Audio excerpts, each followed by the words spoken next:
Welcome to the first ever Bemis Free Lecture Series webinar, co-sponsored by the Lincoln Historical Society. A special note today, the Lincoln Select Board has adopted proclamation noting the importance of Juneteenth, and as we begin, all the church bells are ringing around town. Let me introduce my fellow trustees.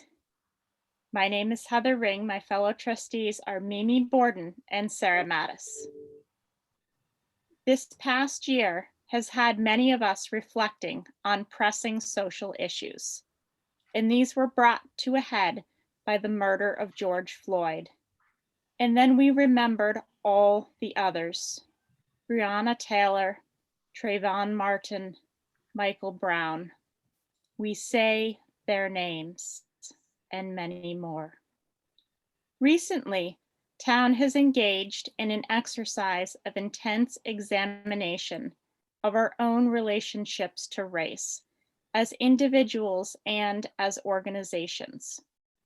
Many organizations have committed to continuing this work by looking at our programming and seeking ways to be more inclusive. This lecture is a first step and a reflection of that commitment by both the Bemis Free Lecture Series and the Lincoln Historical Society. A few bits of business about how this webinar will run. This event is being recorded, and a link will appear on the town website.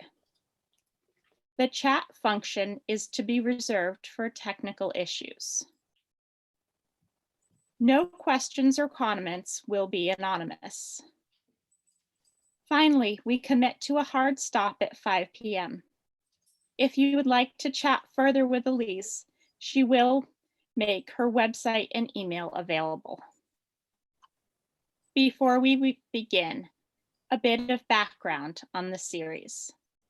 In 1890, George Bemis, Lincoln benefactor, gifted the town a sum of money to build new town offices, Bemis Hall, and a lecture hall above the town offices. He then endowed a fund, the Bemis Free Lectures, to provide free lectures of an instructive and elevating character to the citizens of Lincoln. 3 elected trustees were to plan and execute the lecture series, while the town managed the trust. In 1982, the John Todd estate created a trust to be administered by the Bemis trustees. This new trust doubled the principal of the Bemis Free Lectures and expanded the mandate of the Bemis trustees to include entertainment and recreation. The first Bemis lecture was given on June 8, 1892. Over the years, the Bemis Free Lecture Series has included presentations by a wide range of luminaries, including poet Robert Frost, economist John Kenneth Galbraith, anthropologist Margaret Mead, historian Arthur Schlesinger, Senator Patrick Moynihan, Dr. Helen Caldecott, Tufts University President Dr. Jean Mayer, historian Doris Kearns Goodwin, and Broadway director Julie Taymor. Arts performances have included modern dance, mime, choral singing, puppetry, poetry, classical and contemporary music, steel bands, and one-person monologues. And today we add to that list. Please join me in extending a warm welcome to Dr. Elise Lemire. Elise grew up in Lincoln, enjoying the lands we enjoy today that were once tended and tilled by men and women enslaved by Lincoln's wealthiest landowners. She attended our public schools in town, benefiting greatly from the diversity our METCO program brought to our mainly white town. Growing up in Lincoln, surrounded by history, sparked her interest in learning how Lincoln and nearby Concord were shaped by slavery. Elise is a graduate of Yale and completed her doctorate at Rutgers. Now a professor of literature in the School of Humanities at Purchase College, the State University of New York, and a member of the interdisciplinary Cinema Studies and Women's Studies faculties. Her interests include 19th century American literature and culture, the American novel, whiteness studies, feminism, and Hollywood cinema. She is a two-time fellowship recipient from the National Endowment for the Humanities. Elise has authored 3 books and numerous smaller publications and op-eds. In addition to Black Walden, Slavery and Its Aftermath in Concord, Massachusetts. She is the author of the recently released Battle Green Vietnam, the 1971 March on Concord, Lexington, and Boston, and Miscegenation, Making Race in America. Professor Lemire will recount the history of slavery in Lincoln and Concord, and discuss how Lincoln might make this history more visible in the local landscape as a means of beginning to address the complicated truths of our colonial past. Thank you for being with us today, Elise. Thank you so much, Heather. And before we start, just a housekeeping item. We did let some people in as panelists by mistake. So if you're one of those people, please mute yourself. It'll just make it easier for everyone else to hear. Hello everyone, and thank you for joining us today. And thank you to the Bemis trustees and the Lincoln Historical Society for organizing this Zoom webinar. Today's talk has 3 parts. First, I'd like to briefly show you the places in Lincoln that shaped my childhood. Then we'll take a look at these places again through the lens Henry David Thoreau used in Walden Woods to understand the Black enclave that took root there in the immediate post-slavery era. This will entail taking a detour through Concord slavery history because, of course, Lincoln was part of Concord until 1754. Finally, while I know you are already well along in your journey of learning about the town's slavery history and its Black history, we'll consider some ways other towns and cities are making these histories more visible so that you can decide if and how you would like to take part in this burgeoning national effort. So this is the dicey part where I share screen and hopefully it looks good and someone unmute themselves if it doesn't. So there we go. Hopefully that does look good. I just have to figure out how to advance my slides. There we go. Okay. I grew up on Codman Road, down the street from what historic New England calls the Codman Estate, after the 5 generations of Codmans who lived there. Historians call it the Chambers Russell Codman House or estate as a means of including the story of the first 3 generations to own what was once a vast property. I was christened at the first parish in 1964. My husband Jim and I got married there, and a month after 9/11, the congregation joyfully celebrated with us the christening of our son Eli. I attended Hartwell School and continued through the entire Lincoln public school system, finishing at Lincoln Sudbury in 1982. I attended Lincoln Day Camp. This being in the 70s, there was no town pool yet, so they bused us to Walden Pond for our swimming lessons.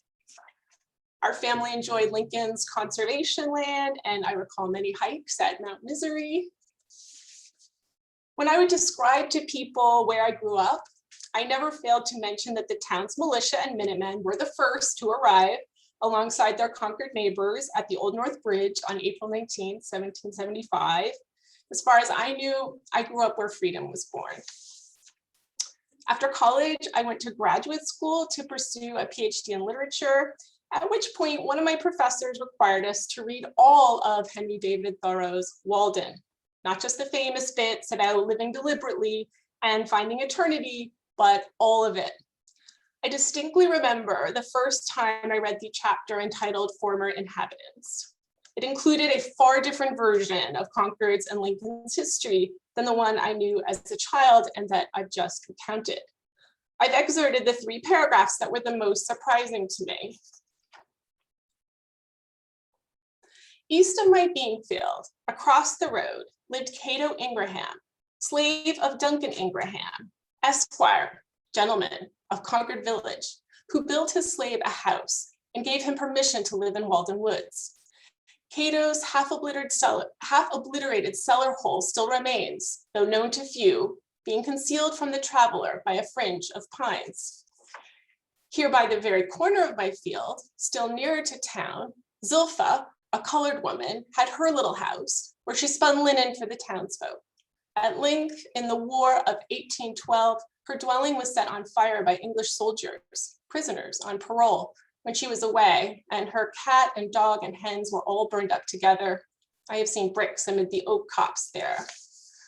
Down the road on the right hand on Brister's Hill lived Brister Freeman, a handy Negro, slave of Squire Cummings once. There where grows still the apple trees which Brister planted and tended.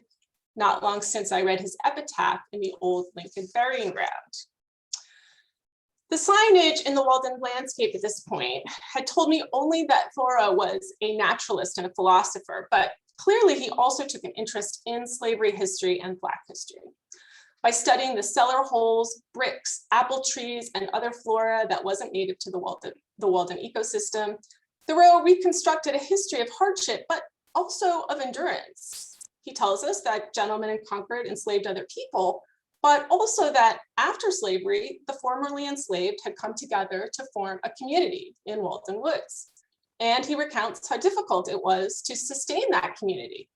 He tells us that at least one of the residents was subject to harassment from outsiders.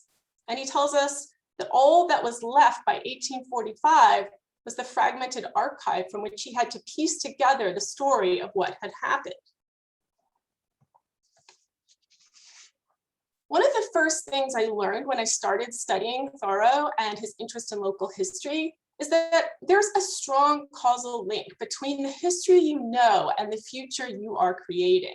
After all, it was after learning about local history and post-slavery racism that Thoreau decided to commit civil disobedience in protest of the federal government's involvement in expanding slavery. This is why making slavery history and Black history visible is so important. An equitable future depends on it. So for the brief time we have together today, let's take Henry David Thoreau as our muse. Our journey back through the places I've just shown you will allow us to trace, although just briefly here, the lives of 2 Lincoln men to whom our nation and arguably the world owe a lot. Brister Freeman and Scipio Brister. I chose them as the focus today because, as I'll show you, the town of Concord continues to confuse them in a very public way. We will also touch today, although briefly, on the life of Violet Thayer, who was enslaved by the Hartwell family on the Battle Road. Let's first recall where New England was situated in the 18th century Atlantic world. Of course, this is Faneuil Hall, which is affectionately called the Cradle of Liberty on account of it being where Samuel Adams and James Otis gave speeches advocating for separation from Great Britain. Its earlier history, however, was inextricably linked to the transatlantic slave trade. Its benefactor serves as an example of how the richest men of the Boston and the greater Boston area made their fortunes.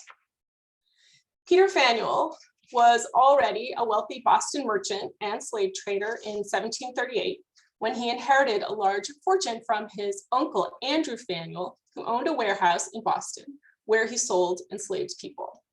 2 years later, in 1740, Peter donated the money for what became Faneuil Hall. Recently, artist Steve Locke was hoping to install a map of Faneuil's trading activity in the form of a plaque in front of Faneuil Hall to make clear the building's origins. And here is the map by Steve Locke. This map shows Peter Faneuil's tall ships trading enslaved people from Africa, sugar from slave plantations in the Caribbean, and that same sugar transformed in New England into molasses and rum. This is what historians call the triangle trade. What's the triangle trade got to do with Lincoln and Concord? Well, many of these wealthy 18th century merchants moved out of Boston into what are now Boston's suburbs. Historian Jared Ross Hardesty explains that in the first decades of the 18th century, merchants made wealthy by participating in the triangle trade, purchased already improved agricultural land in the Boston countryside, and used enslaved laborers so they could engage in large-scale production of non-perishable foodstuff and thereby extract surplus wealth. So while family labor was the norm on small and medium-sized farms, merchant capital and slavery were central to the New England economy. One of these merchants was Captain Charles Chambers, shown here in a portrait very much like Peter Faneuil's, and that both were painted with ships in the background that explain the source of their considerable personal finery. Chambers made his money investing in ships working out of Antigua and Barbados. Enriched by the triangle trade, Charles Chambers in 1708 purchased a massive, almost 300-acre farm in what was then Concord. You can see it at the bottom of your screen. Here you see the location in Concord's southeast corner, but you also see right above it the division line that's going to go through in 1754 and essentially move the Chambers-Russell-Codman estate from Concord into Lincoln.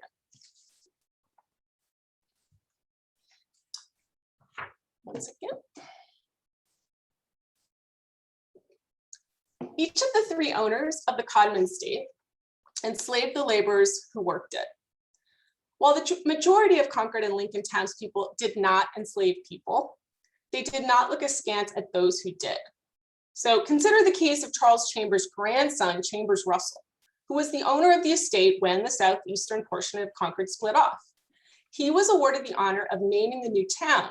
And while this honor was bestowed on account of his efforts in effecting the split, the honor was also a form of tacit approval of his practices, including slaveholding. Chambers Russell decided on the name Lincoln after his ancestors' birthplace of Lincolnshire, England. It was a name the family had used before. One of the men enslaved to them had also been named Lincoln. Charles Russell, who inherited the property next, was a loyalist, and he was thus forced to flee Massachusetts in 1775. He moved his family to a plantation in Antigua owned by his father-in-law, Isaac Royal Jr. of Medford, another merchant in the mold of Faneuil and Chambers. Charles Russell had married Isaac Royal's granddaughter, Elizabeth Vassall, who brought with her to Lincoln people who had been enslaved here in Medford at the Isaac Royal estate. And you can see here, this is a picture where you can see the house where the Royals lived, and then also in the background there you see the slave quarters. These are the only extant external slave quarters in the North, and Sarah Mattis is planning a trip there with the COA in the fall, and I highly recommend going. The curators and the docents do a fantastic job situating the Boston countryside in the Atlantic world and describing the lives of the enslaved, of which there were at least 60 on the royal estate. There has been quite a bit of discussion about whether we should be calling the royal and the Chambers-Russell-Codman estates plantations. Historians of the South and the Caribbean, such as Philip Curtin, agree that the fact of bound labor, the specialization in preservable foodstuffs and animals for export, and the master's complete legal control over bound labor does mean that these places should be called plantations, except for one fact, and that fact is that the death rate was not higher than the birth rate, such that there was not the same need as in the South and the Caribbean for the constant replenishment of enslaved laborers. For Curtin, this is reason enough not to use the term plantation in the case of these two closely linked estates. But this conversation is ongoing as historians look for a way to move past euphemisms like estate. We know the names of 8 of the people enslaved at the Chambers-Russell-Codman estate. Although it's certain there were others whose names don't survive in the archives, or at least in the archives we've consulted thus far. My own archival research indicates that the man who would later call himself Brister Freeman was likely born here sometime around 1744. In this period, virtually all of the children I know of who were born to enslaved women were given or sold away when they were quite young. This practice seems to have been part of a regime intended to keep the enslaved emotionally and otherwise dependent on their owners, but there were likely other factors that we still need to study. Bristow, as Brister Freeman appears to have been called when he was young, was part of this pattern. He was given or sold, we don't know, to Lincoln's Timothy Wesson sometime prior to the town's creation, the town of Lincoln. It's hard to imagine what separation from one or both parents at such a young age must have been like. In 1753, the daughter of Brister's new owner, right, Timothy Wesson of Lincoln, married John Cumming of Concord, a young man with excellent prospects. John's father was a merchant and had been able to send his son to Harvard and then to Scotland for medical school. He also purchased his son a large amount of land on the Acton side of Concord. This is the house where the couple lived. I'm sure you've passed it. It's in front of the Concord prison. The house was very opulent in its day, having large windows and different rooms for separate functions. Still, from Timothy Wesson's point of view, something was missing. He knew that his son-in-law was going to have to raise food for himself, for Timothy's daughter, and for any children the couple might have.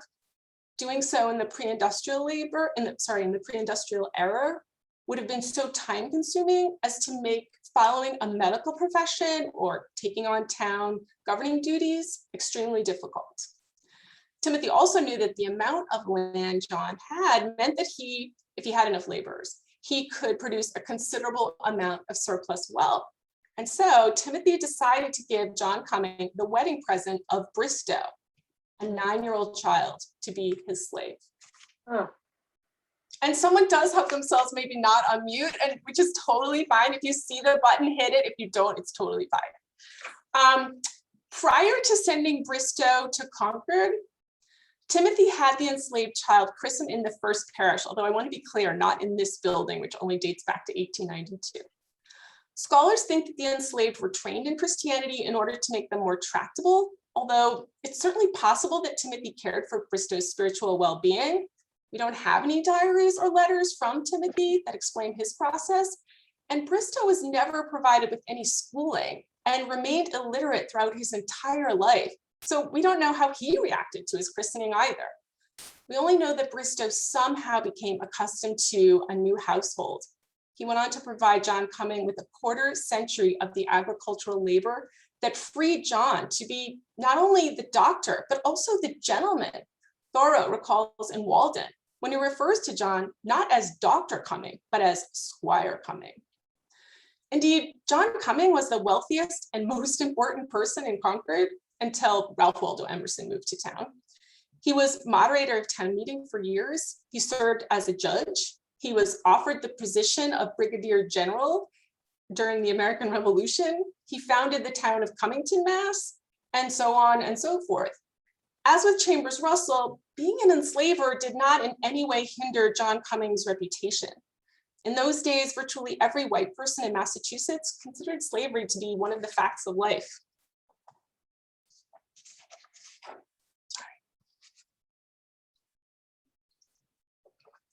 It was in one of the many positions of authority awarded John by the people of Concord that he was charged with filling the town's military ranks during the American Revolution. As the war dragged on, it was harder to find people to serve, and the ranks were increasingly filled with the impoverished and the enslaved. Dr. Cumming enlisted Bristow in the fall of 1777 and again in 1778 under the name Bristol Cumming. However, in 1779, when Brister was enlisted again or chose to enlist himself, he appeared on the rolls with a new last name that he most surely picked himself.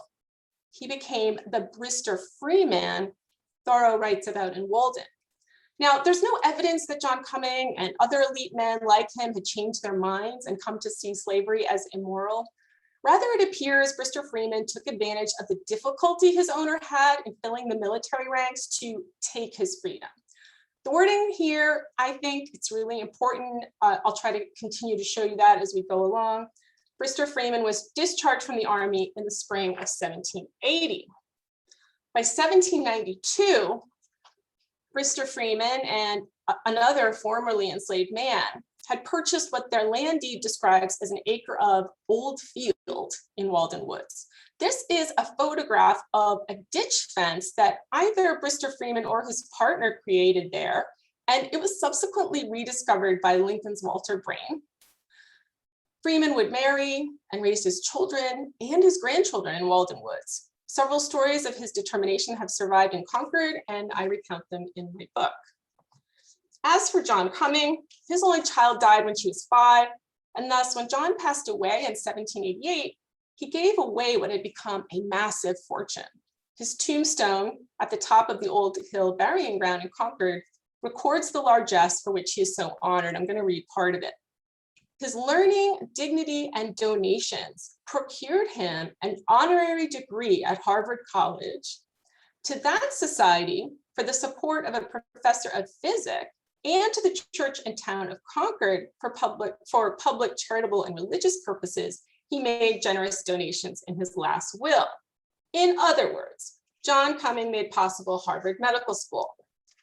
But of course, we might begin to reconsider that formulation. Brister Freeman also made possible Harvard Medical School. If you've ever had a blood transfusion, a pap smear, or a vaccine, including most recently a COVID-19 vaccine, you can thank the doctors and scientists at Harvard Medical School whose research made these advances possible. And you might also consider thanking the enslaved people of Lincoln and Concord who created the wealth that brought the medical school into existence. John Cumming's name survives in Concord at Emerson Hospital. In the 1970s, I got my ears pierced in the building that bears his name. At that point, Brister Freeman's name was not visible in the built landscape.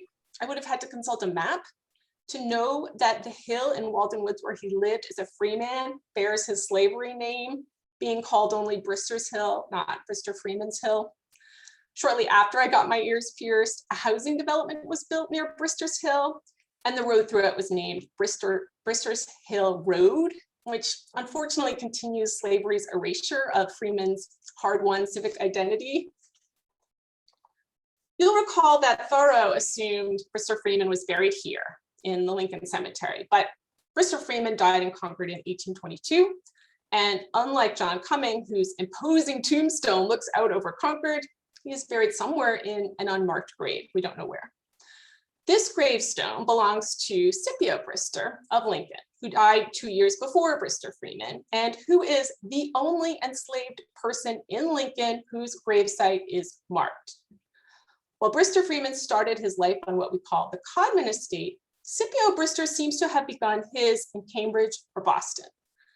A story attributed to John and Elizabeth Hoare's grandson survives in the Lincoln archives about how Scipio Brister arrived in town. I'm going to read it to you, but we need to read it with skepticism because it was written during the era when the white residents of Massachusetts were starting to erase the town's and the state's slavery history. Take another sip of water, sorry.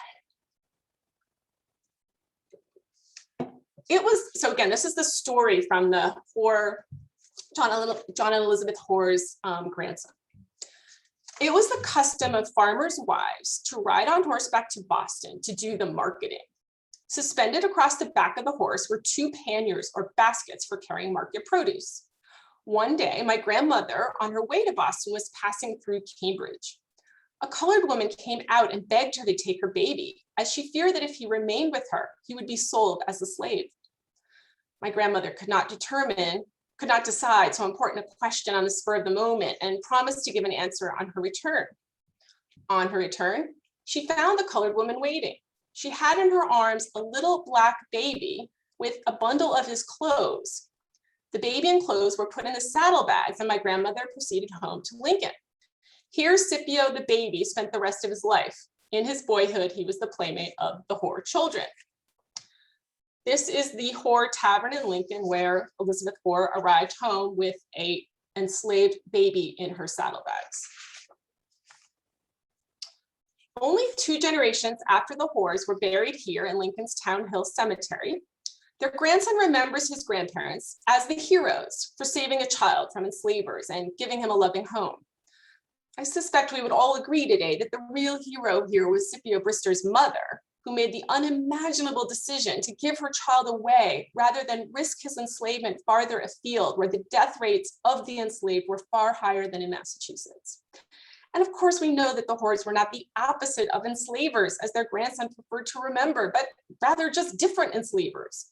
Scipio Brister was enslaved to them, as was another man named Cuff, about whom we'll hear more in a minute. Of course, girls and women were enslaved as well in Massachusetts and in New England and in the North. In this scene, embroidered by a white Connecticut woman in 1775, the artist presents herself presiding over a room full of expensive furnishings while a girl, or perhaps a young woman of African descent, cares for her child. One woman was enslaved in Lincoln here in the house and tavern of Ephraim Hartwell, now part of the Lincoln section of the Minuteman National Historical Park. In his 1788 will, Ephraim wrote as follows: "I give unto Elizabeth Hartwell, my beloved wife, my Negro woman named Violet, for her own service and disposal." Boston College professor Don Hafner, who helped set up today's talk, notes that by the time Ephraim died in 1793, the probate inventory of his estate did not include Violet. How she was able to take her freedom is something we still don't know. Professor Hafner couldn't find any evidence that Violet married, so we also don't know why she selected the last name of Thayer. But Professor Hafner was able to discover quite a bit. Thayer died in her 70s in 1813, about which Professor Hafner writes this: "John Hartwell, proprietor of the Hartwell Tavern, handled Violet's estate. The probate inventory of Violet's property included what we might expect of a successful seamstress, 2 calico gowns, et cetera, In all, the estate was valued at $114. 3 more items showed Violet's success and savvy as a businesswoman. She had $30 in cash, as well as 2 loans she had made that paid her interest. One to Bulkley Adams for $20 and the other to Samuel Hartwell for $27. In short, Violet there lived an extraordinary life. Born into slavery, she was present on the battle road when the British marched by en route to Concord. After the new nation was born, she somehow took her own freedom and became a successful artisan and businesswoman. Her reliance, tenacity, and creativity shine through the few details that survive in the archives. I know you can't read this, so don't try. Back in Hoare Tavern, John Hoare relinquished his hold on Cuff, who, remember I said was enslaved alongside Scipio Brister. Relinquished his hold on Cuff in 1776. And this fascinating document that Richard Wiggin, right, Lincoln's Richard Wiggin, includes in his book Embattled Farmers, about the Lincoln men who fought in the American Revolution.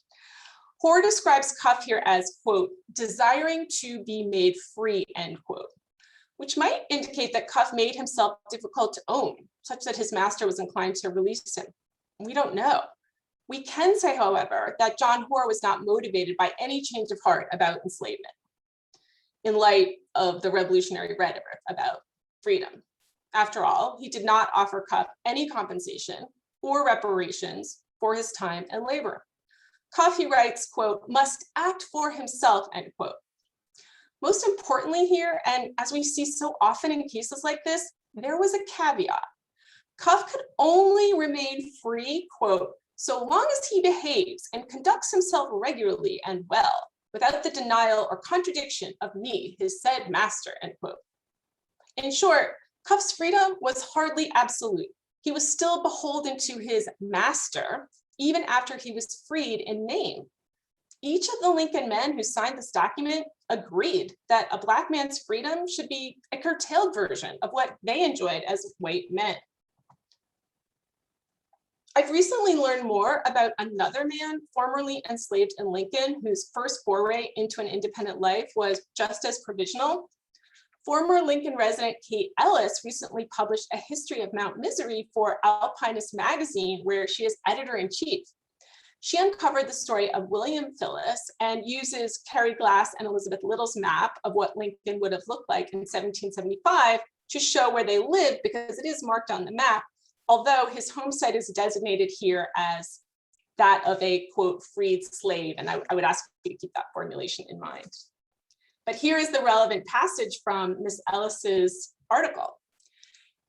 And I just love that more Lincoln people are doing this kind of work. So I'm just quoting other Lincoln authors, which I just think is fantastic. In 1768, amid the turmoil of the Revolution, an aging Nathaniel Billings, a grandson of the first white settler to claim to own Mount Misery, finally gave William Phillis a deed to his own freedom. Billings said he would also bequeath Phillis some land, as long as Phillis promised to continue to take care of him and his wife until their deaths. A year later, the Billings couple passed away and Phillis inherited the property. So again, there were no reparations offered after enslavement, except those that came with the requirement of more labor.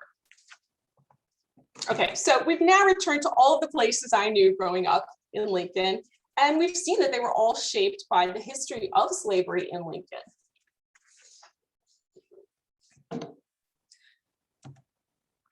In the last part of the talk, let me go back for a second.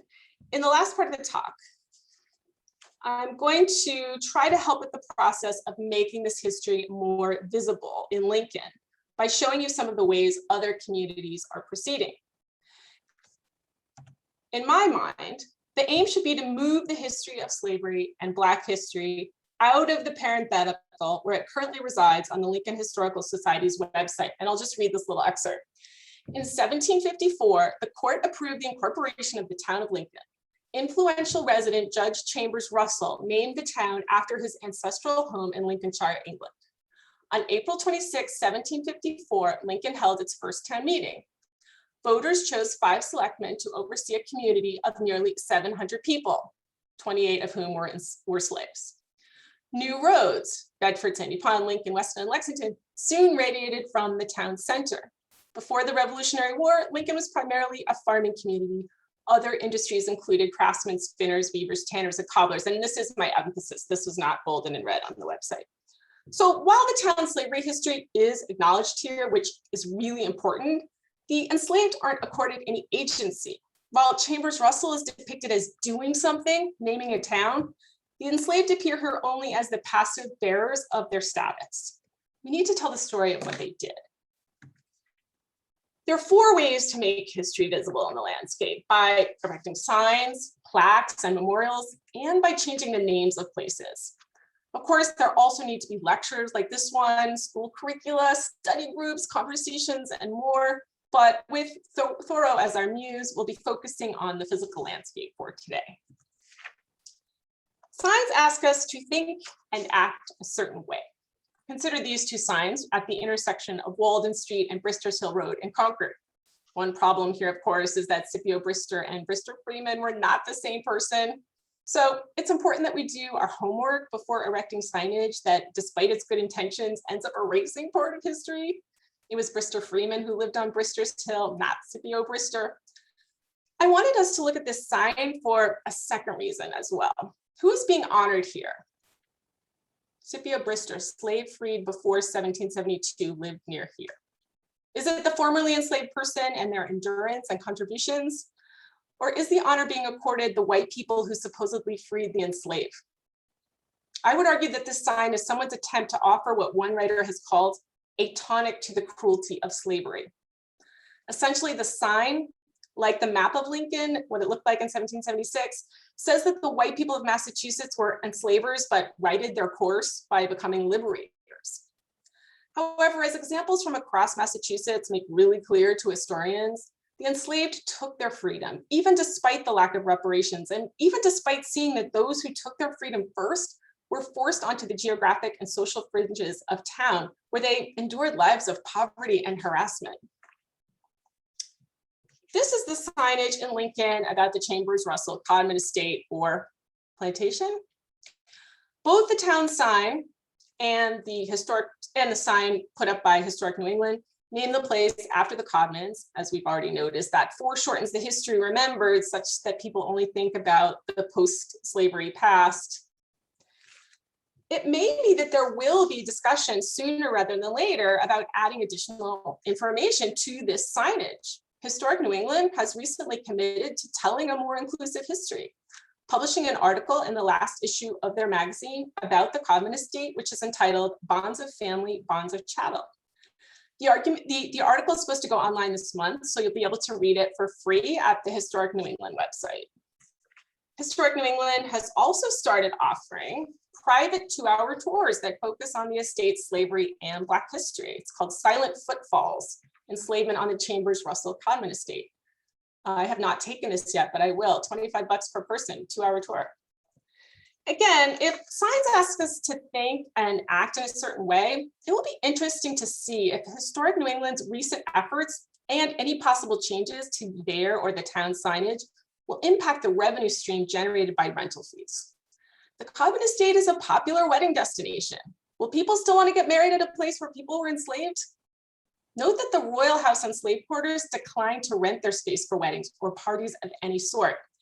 They seem to think that it wouldn't be right to celebrate in slave quarters, even if they're external to the house or otherwise.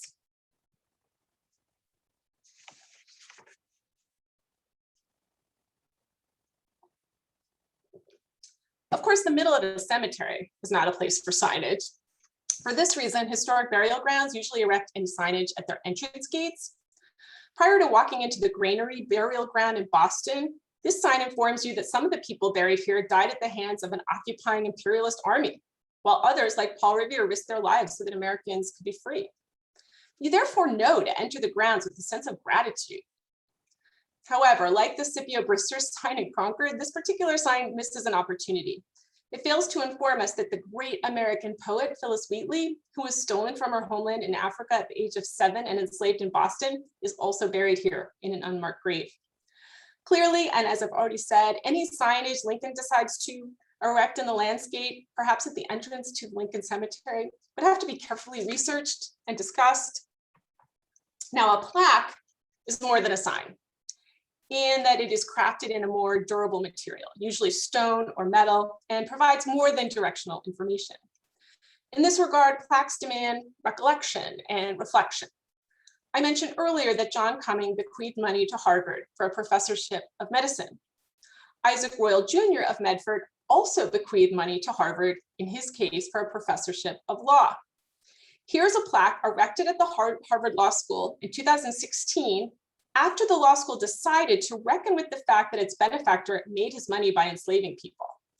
In honor of the enslaved whose labor created wealth that made possible the founding of Harvard Law School, may we pursue the highest ideals of law and justice in their memory. What I love about this plaque is that it honors those who were enslaved by noting their agency, while also using their memory as a prompt to do better in the future. The picture on the right, taken after the plaque's unveiling, gives you a sense of scale as well as location. It's a prominent plaque. It's placed on a walkway where it's highly visible. And in terms of a plaque's transformative power, look at the eagerness to share it on social media. Here, 3 women of color celebrate Harvard's acknowledgement of its debts and the university's promise to do better. Here's another powerful plaque, this one in stone, recently installed on a walkway at a church in Virginia. Again, location is so important. You can't enter Falls Church without walking over this sign and thus adopting the attitude the plaque prompts you to take. With gratitude and repentance, we honor the enslaved people whose skill and labor helped build the Falls Church. If signs point and inform and plaques demand recollection and reflection, memorials go yet another step further. Memorials are our materialized communal memory. They remind us of what the entire community has deemed important so that we move into the future together and in a conscious way. The Robbins House in Concord had this boulder installed in Walden Woods. It's more than a sign saying where Brister Freeman and his family lived. And it's more than a plaque by virtue of being 3-dimensional. A person passing this boulder is asked to stop, learn, and honor. What I love about this boulder is that it acknowledges Concord's slavery history, while also making clear that Freeman took back his agency by virtue of claiming a name and a home separate from his master, by marrying, having children, and planting trees. The boulder further notes that Thoreau situated his experiment in purposeful living alongside of Freeman's, and thereby puts the 2 men on an equal plane. Perhaps a similar memorial boulder could be installed at Mount Misery in recognition of the Phyllis family's first efforts to live free lives. The Robbins House, this is a little blurry when I blew it up, sorry. The Robbins House is also purchased and installed as a memorial, one of the Toni Morrison Society's benches by the side of the road. That's what they're called, benches by the side of the road. Their bench in Concord is in honor of Caesar Robbins, who was enslaved in Concord and then built a life for himself as a free man. The point of the Toni Morrison Society's Memorial Bench program is to rectify a situation Morrison described in 1989. There is no place you or I can go to think about or not think about, to summon the presences of, or recollect the absences of slaves, end quote. These memorial benches encourage those who use them to contemplate the surrounding area's slavery history. Imagine such a bench situated in the conservation land that abuts the Chambers-Russell Codman estate, or in front of the library, facing the first parish. The Robbins House has also erected this memorial in the form of a gravestone in the Old Hill burying ground for Peter Hutchinson, the son of formerly enslaved parents, and his family, whose final resting places were, until now, never marked. In 2019, Medford Public School students erected this memorial in the Salem Street burying ground, where more than 50 enslaved people were buried in unmarked graves. Today and always, we honor the enslaved people buried here and elsewhere in unmarked graves. Other recent memorials are figurative representations. This one is stunning for its ability to spark contemplation of both wrongs committed, as well as tenacity and strength and endurance. One focuses on the pain of a mother attempting to save her child and her strength in carrying that child, even despite her chains. This is called Raise Up and serves as a reminder both of those who drowned in the Middle Passage and those who must raise their hands and beg the police not to shoot, while also signifying intergenerational strength through the act of raising up each generation. This is a statue in Barbados of a man breaking his chains that was erected in honor of the leader of a slave insurrection. Again, the best memorials are those that situate the enslaved and formerly enslaved as agents. Sadly, however, any discussion about erecting a memorial of any sort in Lincoln would have to be grounded in the understanding that memorials to the enslaved and the formerly enslaved have been targets of hate. Just recently, the monument to Denmark Vesey was vandalized in Charleston.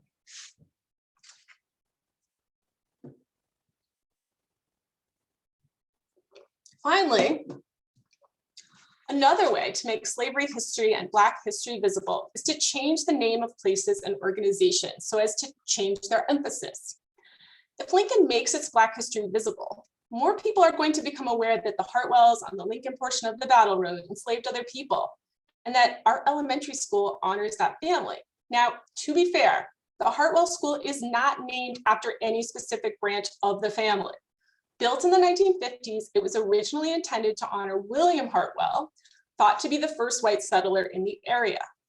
Jack McLean has explained that when it was revealed William Hartwell did not settle nearby, the name was kept, but simply said to honor all of the Hartwells in the area. It's hard to know if the vagueness of the Hartwell name would be enough to satisfy students, given the opportunity to think about their school's name. In Framingham, students recently took action to change the name of the Woodrow Wilson Elementary School after learning that President Wilson's policies were racist. They garnered 1,500 signatures on a petition, and at that point, the Framingham School Committee voted to rename the school Harmony Grove in honor of the place nearby where abolitionists, including Frederick Douglass and Henry David Thoreau, spoke in favor of ending slavery. There's going to be a name change ceremony this month. A Brookline elementary school recently renamed the Edward Devotion School on account of devotion enslaving at least one person. The school was renamed after resident Florida Ruffin Ridley, an activist, suffragist, and one of the first Black teachers in Massachusetts. Perhaps Lincoln children would vote to change the Hartwell School's name to the Scipio Brister School or the Violet Thayer School, believing, as I do, that schools and other places become much more welcoming and can be catalysts for social activism when they tell a more robust and thus more inclusive version of the past. In closing, I want to thank some of the many people and organizations in town who have helped me or who have themselves unearthed our nation's slavery history and its Black history. Your incredible efforts thus far lead me to think we can do so much more in the years ahead. Thank you.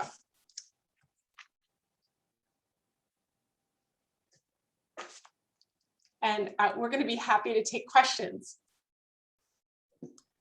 Elise, I cannot thank you enough for telling us so many of these stories that have existed. I feel like myself and many others, my immediate reaction is, how did I not know this? Your book, Black Walden, came out in 2009, just around the time that I first moved here. Do you have any advice, now that you've done it, for what would the class that you would teach, helping people to uncover these stories, to tell these stories that have been overlooked and haven't been documented and haven't been told? Well, first of all, I want to say something about the reaction to the book in 2009, because I was really concerned about that. I mean, Concord makes quite a bit of money and has a lot of pride in their history as being what they would consider the birthplace of American liberty and also the birthplace of American literature. So I wasn't really sure how they would respond. And I would have told you in 2009, 2010, 2011 that I was really pleased with the response, because there was already a group in Concord called the Drinking Board, and they were headed by, and still are headed by, Maria Madison and Liz Clayton. And now, of course, they've changed their name to the Robbins House. They have done so much in the last decade to make slavery history visible. But I also want to say now that since the Black Lives Matter movement, I realized that my whiteness precluded me from setting the bar higher. In other words, I was sort of pleased that, well, now when you go to the Old North Bridge, you can no longer imagine that, as the statue tells you, every white guy in Concord farmed his own land, because that's just not true. And the Robbins House being right there allows you to put those sentences and paragraphs together. But I think I see now that I wasn't asking for enough. I decided to kind of go out on a limb here today and say, maybe there should be a discussion about more signage, maybe a memorial, and maybe even changing the school's name. So how do you go about this? That it's really a community effort in terms of mobilizing. I mean, the Bemis trustees and the Lincoln Historical Society are already completely on board. And I know at the First Parish and other religious organizations, there are all sorts of conversations happening. I mean, I think that just to keep up that kind of effort, and just really also, and this is going to sound strange, but it's such joyful work. I mean, in other words, it's not a chore to correct history that is, just too narrow in its scope. It's so exciting. And I think if the teachers are on board in town and the rest of you continue to be on board, and I know you are, just keep plugging away. And I think for me, having a discussion about what more could be visible in the landscape is just super important, because yeah, you need the curricula, you need the educational part of it. And by the way, everyone should read Ray Shepard's new book on Ona Judge. I hope everyone knows who Ona Judge is, but right, like, just if you have little kids in the school, like if your kids are being taught about George Washington, make sure they're also learning about Ona Judge. If they're being taught about Thomas Jefferson, make sure they're also learning about the Hemmings. So, I mean, as parents, we can do so much. And as people on committees in town, there's so much that can be done. It's easy for me to say because I don't live in Lincoln anymore. Elise, you're getting this outpouring of support just in the Q&A, and I should say we only have a few minutes left. But if I'm sorry I talked too long. I'm sorry. Not at all. We have to do this again.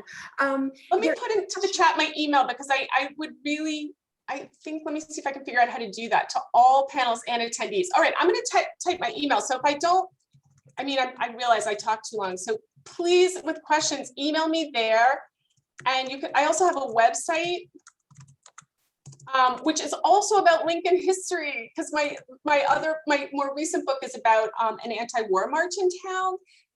And even though the title says it's about a march through Concord, Lexington, and Boston, it is absolutely an anti-war march organized by the women of Lincoln. So, you can reach me through either one of those ways, but we'll take one more question. We have 4 more minutes. So there is a question just in terms of naming, the naming of Mount Misery. Do you have any background on that?